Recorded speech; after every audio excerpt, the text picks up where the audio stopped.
উন্মাদনা এখানে দেখতে পাচ্ছি, খুব ভালো লাগছে। মানে দুর্গাপুজো এলে আমাদের আনন্দের দিন মনে পড়ে, বাঙালির সর্ববৃহৎ উৎসব।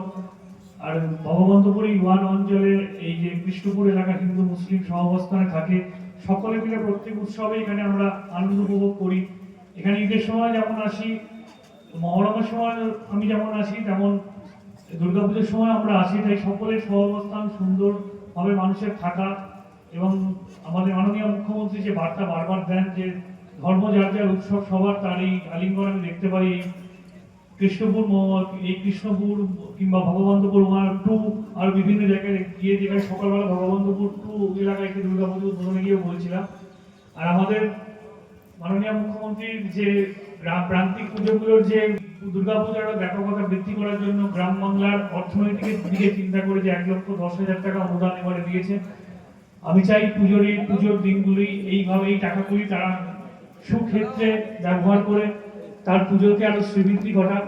সর্বোপরি পশ্চিম মেদিনীপুর জেলা পুলিশের তরফ থেকে আমি প্রত্যেক গ্রামবাসী এবং ভগবন্তপুর 1 নম্বর বাসীদের জানাই শারদীয় শুভেচ্ছা, অভিনন্দন।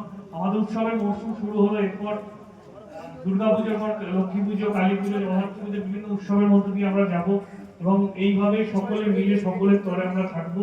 এবং এরপরে দেখলাম এখানে কিছু বস্ত্র বিতরণের অনুষ্ঠান করেছেন এখানকার এই পুজো, তাদের আন্তরিক ধন্যবাদ জানাই এই মহানবতার জন্য এবং এত সুন্দর একটা অনুষ্ঠান করার জন্য, সকলের পাশে থাকার জন্য। আপনারা আরো ভালো করে আগামী দিনে অনুষ্ঠান করুন।